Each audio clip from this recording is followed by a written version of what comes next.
who's joined by Fnatic's beast of a bottom lane. Thanks, guys. I'm joined by both Yellowstar and Reckless after that domination of a series now. First off, you're now 21-0 in this split. What do you take away from games like this? Because you're not losing, you're making very few mistakes. We're taking like game by game, step by step, and we're really focusing. We had a lot of preparation coming into these games, and now our next objective is going to be Origin. They are like really strong opponents. We've been screaming against them, and I think it's going to be really good games as well. But here we were really prepared. We knew the strategies of Unicorns, and they basically had like 2 strategies, and we pretty much shut them down with those bans. Yeah, it definitely looked like you shut them down. And also, Reckless, we saw you play Sivir in a lot of those games there. You've been playing more of these team-orientated picks. How has that been for you as a player? I've never really been known as like a lane ADC, so therefore team-oriented AD carries such as Sivir or Corki is pretty much a perfect fit for me. I can play the lane to go equal at worst or ahead if we have a good matchup, and then just go from there. I try to make calls aside of Yellowstar and just be some sort of backbone for the team because we have kind of star players with Huni and Reignover and Fabivin in the front doing a lot of cool plays. So me being a backbone is definitely not a bad thing. I think it's definitely needed for this team as well. Someone has to be. Yeah, and it's definitely worked for the team over the split, 21-0. Now, looking towards Worlds, you guys have definitely, well, you've qualified for Worlds, you haven't got the seed just yet. Have you looked towards any of the teams who have already qualified, SKT, Yoi Flashwolves? Yeah, and definitely LGD this morning. I don't know, man. All these teams look really strong, and they play a lot of different stuff from we do. So it's going to be really interesting to face them. Even though we already had a taste at MSI, it was really cool, and I'm really looking forward to it. But before that, we have to focus on Origin. I really want to win against them. Yeah, well, I was going to say, last question for you, Reckless. How do you think that matchup is going to go? Origin in the grand finals here. They've looked very strong throughout the split. This is the first split for them. What do you think of them right now? Before we went into this semifinal against Unicorns, we were screaming a lot against Origin. And we kind of found them being able to fight us, which is something that we could not say for all the teams during the split. So definitely I would consider Origin one of the better teams right now here in Europe, and definitely a top contender of getting the first spot. So I wouldn't say the finals is going to be anywhere close to easy, and I wouldn't expect us to clean sweep them. I think they are going to put up a very good fight, both in draft and in actual game. So I'm looking forward to it because it's going to be on my home field in Sweden as well. So maybe the pressure is on them. Well, we're all looking forward to that matchup. Thank you very much, gentlemen, and congratulations once again on that great split. We're going to throw it over to the desk to take a look at that game. Thank you so much, Pulse. Well, these two, even after that performance, level-headed, keeping a clear eye. Just note that after this, of course, the action in North America is going to pop off with Team Liquid versus TSM. But we were pretty fast here today, so we need some time to set it up over there. That gives us some time to look back at the series. I want to pick in on you, Yamato Cannon, with the interview here with Reckless, where he says, it's actually perfect for me, this playstyle. And it's quite interesting to me, because I know that when he was on Alliance, a lot of times we're like, oh, he's this Prophecy AD carry, but he's not being aggressive enough. It seems that this has all fallen in place. There is like one sentence I despise hearing. This guy should play more aggressive. What does that even mean? You need to take a look at the matchup, analyze his role in the team. And as he said, he's the backbone. Yeah. Yep. Simple. I mean, it's true. We see this first pick Sivir every game, mainly a takeaway from Vardax, but also because Fnatic as a team really use the utility so well to force these team fights. So having an AD carry who can always at least go even is going to help Fnatic a lot also moving forward against international teams where we have some fantastic bot lanes they're going to have to face. Yeah, there have to be a lot to learn from this. Let's bring up the picks and bans from this last game to look at the adaptation, maybe from the side of UOL as well. They dropped the Ezreal, but they got the Kayle. Clown Fiesta Kayle. What was surprising about it, Kayle, like, sure, he wants to surprise the enemy team, but Kayle is not good against Rumble. Kayle is not good against most of these picks, and he went Devourer. How does that make sense? Devourer mid lane. Yeah, we heard Kayle jungle Devourer when it first came out patches and patches and patches ago, but the problem here is you just can't generate the Devourer stacks fast enough without getting involved in every single kill and snowballing really hard very early on. I guess I kind of would have liked the idea had they paired it with like a hyper carry bottom lane as well. The problem is Vardax isn't a hyper carry. He's not going to play something that is going to scale super well, so you've got no target to ult other than yourself. Yeah, we talked about this a lot during the game, of course, how Unicorns are drafting compositions which would be good at snowballing an AD carry with the Shen down the bottom lane. Obviously, not the style they've been playing. Also, again, the Kayle in the mid. Before the Runeglaive nerfs, I had seen some Runeglaive mid lane Kayle coming in, and I wondered, because he already ran the Ezreal with it, is he just completely outdated for Power Weaver? Was he going to do exactly the same to be a bit more burst focused? Then he goes Devour. Doesn't even start taking a lot of camps for himself. Very surprised about the way he played it, and obviously was way too slow at scaling up. Didn't even get the full stacks on Devour. Until I see the picks and bans for H2K versus UOL, it can be mind games, man. I'm sticking to my guns. I mean, it might be mind games, might not be good. You know, you can always surprise with different picks like Runeglaive Ezreal. Doesn't mean it's a strong pick. Yeah. Dexter, as a jungler, why do you hate Devour? Tell me and tell the viewers. Why I hate Devour? I think Devour just puts you in an awkward position where your jungler, your early game tool to make you go ahead, take dragons, group up and everything, it just makes you slow down the game from your perspective in your team, and you don't want that. You want to have a tempo jungler, potentially. You want to be on the front where you actually invade aggressively and take the camps away. I mean, it could be a point for Devour because you stack it up faster, but in the end it takes too much time to actually be useful. And most of the time we have a jungler that is useful in the early game, falls off later in the mid to late game, and then the other team takes over. But it's the complete reverse when you have a Devour jungler where you make an early game team and have a late game jungler, but you might already have lost the game and you don't know how the game is supposed to go out. So I think Devour junglers are a bit... I mean, even in solo queue, everyone knows when you have a Devour jungler in a solo queue game, you just want to FF the game at 20 minutes because you know he's just gonna coolly farming his jungler. Yeah, guys, don't worry, I will carry in 30 minutes, but the game has already been over. So that's why the Devour jungler is bad, and you should not pick it. All right, well, we've learned that. We're going to get back on that in a second, maybe, although we heard a lot. But Pulse is actually standing by with Deilor, so we can hear from him. Thank you very much, Sharks. I'm joined by Deilor just to talk about how he thinks his team is looking right now. Obviously very good now. Deilor, after this split 21-0, how do you look at these games and kind of improve as a team? Because you don't have losses to go back and look at. In every game, even if it's a win, there's a lot of mistakes. So we're always looking into detail. So at the beginning of the, in the first split, we were working on the basis, on the very basic stuff. And then when we covered this, we just started working on getting better at core things like communication, or it could be vision, playing around our spikes. And so in every game, there's a lot of details that can be improved. Yeah, and also, we've seen the incredible growth of Fnatic over this split. I kind of want to ask about your support staff as well, which has obviously grown over the season. How has that helped your team improve? I think it's really important. We have since the beginning of the first split, we have an analyst, and now we are growing, getting more analysts or more stuff. And I think it's extremely important because they give you more detailed information. So in my case, I can make better decisions. So we can create better plans in detailed plans. So we are, as a team, way better prepared. And looking very prepared. I actually kind of want to contrast Spring Fnatic to Summer Fnatic right now, because when we saw them in Spring, Fnatic were all laughs after a game, and now when we see them, even after a snowball victory, they're just dead cold. It's like silent cold killers. Is that something you taught them, or did that just happen organically? I never told them this. It's just that on the first split, it's like everything was new. We were more excited. We were a new team. So every win was more emotional. But along the road, we learned that we need to kind of control our emotions to be able to perform. So going back to the question about how to improve, now we're looking into details. So even if we have a really clean game, we are calm because we are thinking about our details. So even though we are happy, of course, we will not be overly excited.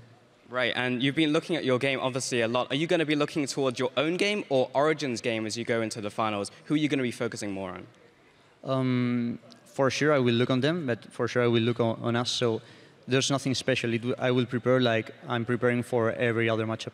Well, perfect. Thank you very much, Deilor. Congratulations on an amazing split so far. We're going to throw it back to the analyst desk to take another look at the game. Thank you so much.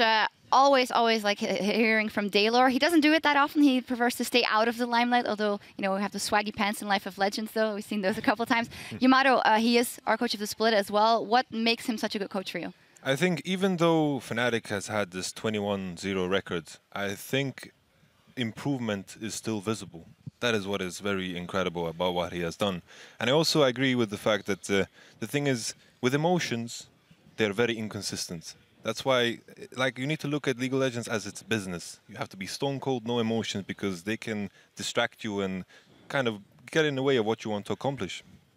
I think one of the most interesting things regarding Deilor, his coaching staff, everything, is his support staff, his analysts aren't all going out there, getting themselves out, you know, onto social media, that kind of thing, and letting a lot out there. Because, you know, when you're at the top, if you give too much away as an analyst, as somebody part of a team, people can pick up on that. And teams will start to read into what your coaching style is, what you're looking for in a game. And I find it very intriguing that Fnatic as a team only ever let you know what they want you to know. The same with like their Life of Legends, what they tweet about, the things their players talk about in interviews. Fnatic don't let too much go too often, and you know they hold their cards to their chest. Not like this rocket coach here, just sharing everything out. I don't quite mean that. I don't quite mean that. But you know, I think you will never know. Dexter, what do you think of this approach? You're a player who's also, of course, very much in the limelight when it goes good and bad.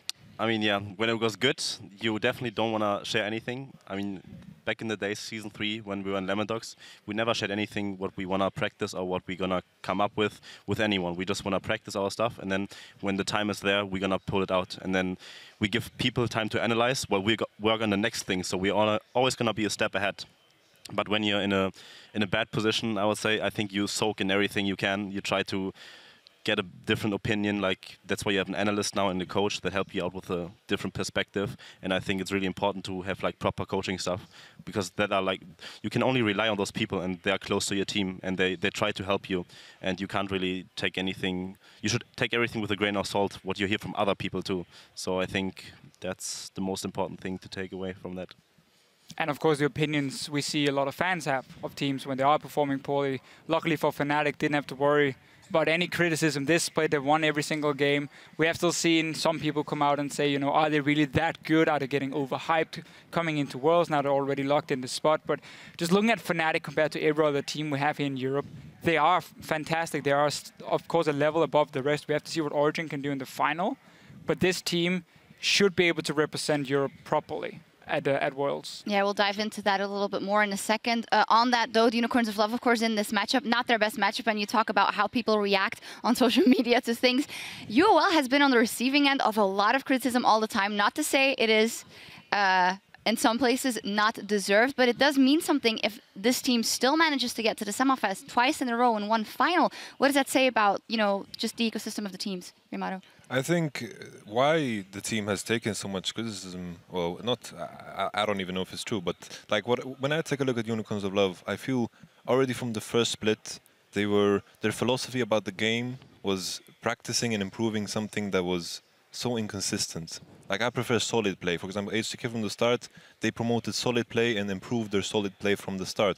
Unicorns of Love have kept promoting this inconsistent play. In the end, when the teams get better, they're going to kind of fall behind, because inconsistency will just fall behind in the end. I think we have to look at some of the players on the team, because now we talk about how they have these risky play styles. We don't always agree with the pick and ban phase coming in, but we got to look at the players and say they have some fantastic playmakers. I mean, Power Weevil has shown time and time again he can win games. Hylissang has shown time and time again as well with these roams he's pulling off.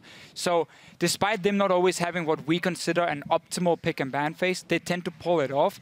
But then also sometimes we have to look at other teams preparing against Unicorns. And it doesn't seem like they respect what they can do. And they say, oh, Unicorns of Love, they have whatever, let's say, poor shot calling, so we can just have an easy time against them. And then we get into this situation where we have some wombo combos or early roams coming from Hylissang, like against you guys, which surprises teams anyway. And then suddenly the game snowballs out of control. And that's where Unicorns have done a fantastic job picking up some wins. But we also do see the difference when they face a team then like Fnatic, how, you know, one-sided it is, both in pick and ban phase, but also in game. Yeah, I just want to add the fact that like this inconsistent playstyle, it works against worse teams in a way. Like Rocket's performance was not the best in the quarterfinals. I think it was fairly obvious. And with that in mind, it's like it's more about the long term. What is the goal long term with a team that plays with this kind of a playstyle? You can't really see a team like this competing against the best of the best. I think that should be the long-term goal for any team out there. Dexter, anything to add? Nothing to add. Nothing to add, okay. All good. No problem. We also have to look at the team that has done very well in this series. Of course, Fnatic 21-0, and who the best player was for us. And well, just like he was throughout the season, Yellow Star was key to Fnatic's march to the summer finals. Today, in our opinion, of course, all the players always step up. But you were saying something interesting during the game. I think it was the early invade from the Unicorns. And you say Yellow Star does things mechanically and makes decisions that not a lot of other players do. I think like there was this invade where like Civi got invaded. I think I'm just gonna, I don't want to paint the picture, but you can see clearly here like the engage was perfect. I think it's the synchronization of ultimates and the engages are just beautiful. Like I kind of voted for Yellowstar to get the MVP simply because his play throughout this series was flawless. I could not spot any mistake. Right, and I think that's kind of the point we have to get to now with Fnatic is like, we have to look at the mistakes they do make and then say, okay, this was a mistake. We're not going to let you get away with that because you're so much better and you're on the road to Worlds now. So Fnatic, Yellow Star made the least amount of mistakes, but I think had this been a regular season game, any one of those, I think you probably could have given an MVP performance to a couple of players in there. But like honestly, as we said, we have to hold Fnatic accountable because we know they are going to be annoyed at their mistakes themselves. For sure. Yeah, I mean, even Rainover, I think Rainover played really good on that Olaf, went completely off that one game, and I'm not sure how much Fnatic actually showed in that series. I mean, do you expect anything crazy from them in the final? I mean, just the fact they showed the Elise is one big deal. It forced Unicorns to change the pick and ban phase in the start, and then the fact you can just run this Olaf comp twice in a row. It is another threat you add when you have a jungle pick that can be a carry for them with Rainover here. But overall, I mean, if we look at Fnatic and what they showed, a little bit greedy from time to time. Game 2 and Game 3 was like Game 1 was 100% full focus. Like, let's test how strong is the Unicorns of Love. Fnatic rolled over them. Then in Game 2 we had the dive down bottom lane without the Alistar ulti. We had Huni overextending a few times. It seemed like they kind of dropped the focus a little bit, but that's not really showing to me a lot of weakness because greedy or being too greedy in your shot calling is very easily fixable. I mean, you just say next time we don't have an Alistar ulti, don't go for that dive. And you try and communicate a bit more to Huni, relax and move back. So no, they didn't show anything. They didn't have to show anything in this matchup here, other than Elise is, of course, a jungler Rainover can play. I would like to add as well, when it comes to Fnatic's pick and ban strategy, I don't think they're the type of team that needs to shock in a way. I think they're the type of team, like, based off of their history, simply in every single game they've played, is that they plan out for every possible scenario to have maximum consistency. They don't get surprised by any specific bans. They've planned out for every scenario. And I think that is the best way of making a pick and ban phase. Yeah, let's actually talk a little bit more about Fnatic in a sec. I do want to remind the guys at home, of course, that the LCS is coming up with TL versus TSM. Right after this, they're getting set up over there. But we're going to check in on Twitter first. A tweet from @LeonWindorfer. What do you think are Fnatic's chances at Worlds? What influence will this have on Western esports, especially the first part of that question is something we just want to talk about. I talked about it a little bit earlier. I think Fnatic will probably consider Worlds to have been a massive disappointment if they don't get out of groups. I think everybody would say they have to. I think Fnatic will be very disappointed if they don't get into the top 4. That's where I feel like they should be placing. I then think it comes down to what semi-final would they be on. This is a long, long way away, and you know, obviously there's a lot of top teams, but that's my estimation for Fnatic this Worlds. Yeah, I completely agree. I think Fnatic should be realistic going into Worlds. I mean, they've been undefeated, of course, but let's be real. Chinese and Korean top teams are a lot tougher opponents than they have faced here in Europe. So I think a top 4 finish at Worlds should be the most optimal and realistic way for Fnatic, and I think the top 4 finish is still really great. So that's the most realistic way for them to approach Worlds, I think. But definitely it would be a huge upset if they don't go through groups. I would like to add as well, in terms of the Western esports question, I think the fact that structure behind teams is improving. I think that is the biggest thing that we notice, and why there is like a team like Fnatic can have similarities to the top teams in the Asian regions, because esports is just so much more established. And that's why I think Fnatic right now as a team, no matter what happens at Worlds, just looking at what they've done here in the summer split, is the key thing for Western esports. Because beforehand, teams will always look to Korea and China, being okay, what are these teams doing? What coaching staff do they have? How do they handle subs and whatever. Now we have a team in Europe who is showing that they can get so far ahead of the competition in their own region what tools are they using? Okay, we know they have a great coach coming in. We now hear they have multiple analysts working for them. They have a manager living with the team, taking care of all the business, you know, and all the stuff. So the players just have to focus on playing. And what combination of players have they put together? So now suddenly teams can look more to just a team in their own region instead of always looking to Korea and be like, oh yeah, but we can't change the European mentality, you know, on some of the players. But we've just seen Fnatic have 2 Koreans, of course, but Reckless, Febiven, and Yellowstar are 3 hungry players who seems to have exactly the same attitude as the best Korean players we see. So I like the fact we can look at Fnatic. How can other teams adapt to what they're doing and use that to get better as well? And probably hope that it isn't a 3-0 sweep in the summer finals versus Origin. It goes to 5 games, and we see Fnatic getting pushed a little more than they have, honestly, here. With that, Fnatic locked in Worlds, and then from @TheTitan84, I want to ask you guys, what teams do you think will go to Worlds from Europe? Yamato, I don't think I have to ask. I think H2K and I think also Fnatic, obviously. Oh, yeah. Genius. Just say it. And like the Gauntlet, like Rocket. Okay. I don't like making predictions like this. You put me on the spot. Well, I don't you've like said making a couple of times already, the Gauntlet, you know, we had a series to practice. We got good chances there, so I mean... We have good chances, but you roll a dice, you don't expect to roll a 6 every time. It's like, I think we have good odds. It depends on how practice goes. I believe in the guys, and I'm very confident we can pull it off. Dexter, does Rocket make it to Worlds? You know, I really like you, Yamato, but I think H2K, OG, and Fnatic might go to Worlds. Come on, 2-0. 2-0 versus Origin, man. Yeah, but we 2-0'd you too, so does that mean we go to Worlds? The problem is, Yamato... Stay salty, man. And Yamato, you do need 3 wins in a best-of-5 as well. So you can go 2-0 up again, but if Origin pull it out, I feel like it... Hey, what if Origin win the split? True. Could be Fnatic. Come on. No, Fnatic could have points. Fnatic could have points. Maybe. Okay. Yeah. Safe one. You said it, H2K, Origin, and Fnatic. However, Unicorns, of course, plays H2K the 3rd place match in Stockholm, and the winner will get the 2nd seed and go to Worlds. If Fnatic wins. Yeah, unless Fnatic loses the finals. So we definitely cannot count out Unicorns yet, despite losing 3-0 to Fnatic.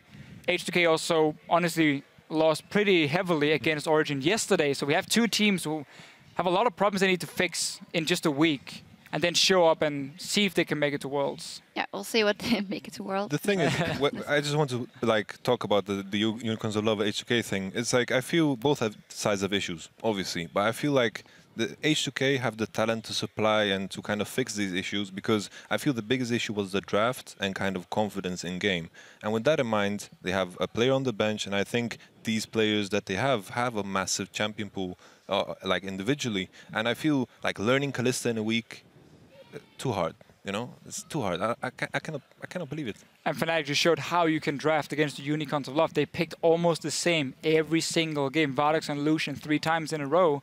Well, you know? To be fair, if you're forced on Lucian 3 times in a row, then you know you're kind of in a bad spot. But that's the thing here. Again, now Fnatic showed, they highlighted some weaknesses. We saw Power Vivo try and find new picks. Go back to Runeglaive Ezreal. We saw Devour mid lane from Kayle. So like, he was clearly cycling through a lot of different picks he's been practicing, didn't find anything that worked. So H2K can look at that and say, is the plan really just to ban out Power Vivo like Fnatic did?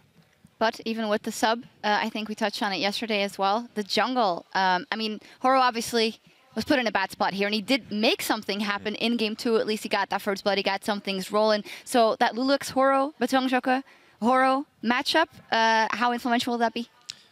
I mean, H2K can approach the new game, what they have, completely differently and say, hey, we're going to practice with Batongjoke, because Batongjoke has shown that he can play Elise, he can play Nidalee, that he can play those champions that we need him to play in order to stack up to Horo. But they could also just say, hey, Lulax, we need you to practice those champions. We have 2 subs, maybe split scrims to motivate the player, give him more time in the solo queue to practice those champions. I'm not sure. I mean, I think either way, H2K should be in a pretty good spot regardless, I think. Every single game that the Unicorns of Love go into, they're underdogs. Yep. And they made semifinals twice in a row in finals. What is it, man? It's good. It's good for them, yeah. I like being the underdog too, because there's no pressure on you. If people expect you to perform, then you have pressure on you. You know, you're like, hey, I have to perform. And then if you go in, yeah, everyone expects you to lose. So you have nothing to lose basically if you play. You're in the right team then for being the underdog for now at least. Oh my God, I'm sorry about that. Our last tweet to switch gears a little bit because we will be going over to NA, of course, after this when they finish setting up from @xpodware. Who do you think will win the NA LCS and why? CLG is already up there, and now Team Liquid versus TSM in the other semi-final. Looked pretty convincing for CLG yesterday. I think this the semi-final coming up today is a little bit harder to call. I feel like if Piglet and Liquid can get themselves rolling in bottom lane over the TSM bottom lane, that should be a series they win, but then you go up to the possibilities of a final. I kind of... Stress. Do I want to say it? I think CLG had the potential to win. CLG, for me, is... Talk about beating a dead horse. Oh my gosh. Do you have faith? Well, if TSM win, they'll definitely be beating a dead horse in Team Liquid today. That would be very interesting. Fischer, your boy Bjergsen. I mean, always got to cheer a little bit for Bjergsen Centaurian over there, but impossible to call, honestly. This one, yes, CLG showed up. We've also seen them then go in and completely fail right after. I think they look strong. I think both teams playing today as well, though. Liquid has looked really good in the regular season. I think if they take down TSM, they will take down CLG as well. Yeah. So I think it all depends on today's match. I think if TSM goes to the final, they will probably win against TSM. But if TIP goes to the final, I think CLG will win. Beating themselves. That might be it. Good strategy. Yeah. Good job. What? Keep going. No, I think CLG has pretty good chances of winning. I mean, now that I'm no longer there, you know. Well. True. No, it's I believe in CLG. I think. Yeah, CLG. I'm thinking Team Liquid 3-1 final. Bam. All right. 3-2 versus TSM will be intense. I have called it. I've seen in my crystal ball at home. 3-1 Team Liquid. Well, we will see what happens. Well, Fnatic here was on the top of their game today, and they put on a show for style points, to end the series. We have a tweet from @MelsXR who tweeted, Fnatic couldn't have wrecked them any less. 3-0 in the semis, 21-0. Here's your LCS big play of the day. It's a triple kill for Reckless. It's a quadra kill for Reckless. The power of evil's run away. There will not be another pentakill on the man that got the pentakill. Fnatic, they want the style points. Reckless is running. He's got the grit. He's got the boomerang. He's got the pentakill. Well, it wasn't that mechanically super gifted or anything, but it's a pentakill. Yeah, he was right-clicking. Yeah. That's difficult. AD carries. Right-clicking only. So easy. What? Is it? I'm just kidding. Obviously, it's super hard. Yeah. It's just the complaints I hear all the time when people complain about AD carries. Oh, did you just right-click and out DPS me? Yeah. Never hit the tank. Never hit the Focus. DPS. But nevertheless, really nice for Reckless there and Fnatic pentakill to round things off before they head over to the finals. That means that our bracket is well settled in at least to see the finals and the third place match here in Europe. Let's take a look at who's left standing. Fnatic, no surprise there. Let's talk a little bit about those finals. Fnatic versus Origin. Of course, we already touched on UOL versus H2K. As said, the winner of that goes to Worlds if Fnatic wins the whole thing. But then there is if they win the whole thing. They're up against Origin. What are you looking forward to in this matchup? Reckless already said it. I don't think it's going to be a clean sweep. Could it be, first off? I mean, sure, it could be. Fnatic will be favorites in this final here, but I think Origin showed up big time in the semifinal versus H2K, had a good performance in that one, at least compared to what H2K delivered. So we have also seen before when they played, Origin could at least win the early game versus Fnatic. We saw them get the 7k goal lead and then took a 3v5 team fight. Big mistake, which basically lost them the entire game. Go back and rewatch. What did you do well? Fnatic as a team tend to be more passive in the early game and say we don't want to take any risks. That is an opening for Origin to try and see if they can get early leads and snowball from there. So I think definitely they can take a game. Yeah, if we look at the lane matchups, I know you're always talking about the AD carries. It's also a very interesting one. Rookie of the split in Niels is up there as well. You said actually on PTL you don't think he's been doing that well the last couple of weeks, and you echoed that might be something to work on. I think definitely in the series against H2K, like he played good, but it didn't really feel like it was up to Neil's standard. And I say this as he's getting kills, which feels bad, man. But the thing is, like, obviously he played well, but sometimes he did a lot of mistakes, and it feels like it's uncharacteristic of Nils because I rate him and value him very, very highly. The main problem for Nils in the last few weeks, and what I was highlighting, was the fact that his positioning in team fights was not the same we saw in the start of the split. He would often be in the front line, he would get caught by hooks or charms or whatever it was, and he would end up going down. So it became more and more about what could Pekka do and Source do in these late game fights. Obviously something that he's been looking at. We know he has the talent to be one of the best AD carriers in Europe, and I'm sure also he will show up in the final against Reckless, even though the bot lane is most likely just going to be a farm fest, and it's going to be about what the junglers can do and how much they can snowball potentially the top laners. I think it's also important to highlight the fact that if you take a look at these series, Fnatic versus UOL, what do you learn about Fnatic here? Nothing. What do you think about... They play Elise. Elise. They play Elise. Okay, that's one thing. All right, congratulations, you will not lose one game automatically. All right, and then there is like on the other side, we saw Origin lose one game. And I felt that was simply because of xPekka's champion pool. He was forced on that Ahri. Possibly, maybe they're hiding something. Could be potentially that. But still, I feel that series on the other side of the bracket gives more information that the game between Fnatic and Unicorns have loved it. Dexter? Yeah, I definitely agree that it's always easier if you just don't give anything away. And if you get pushed to your limits, you have to reveal all your strategies, basically. But I think Fnatic didn't really reveal too much. And OG, I mean, they still have time. You know, 1 week is a lot of practice. And I think all of their players have like good champion pools, and Soa's amazing. They play every champion basically in their role that they have to. I mean, they have more tools to beat Fnatic than the rest of the teams, I think. Well, we'll have to see that finals, Fnatic versus OG. Live coverage from Stockholm's Hovet Arena will begin on Saturday, August 22nd at 5 p.m. Central European Time. That is 8 a.m. Pacific. It's going to start with the fight for third place, H2K versus UOL there. And we'll also be joined by Yamato Cannon there in Sweden. So, yay. It's also a home match for you then. Yeah. Cool. Gonna be fun. Sverige. Gonna be fun. Well, thank you for joining us here, Dexter, as well, for lending a hand here on the desk.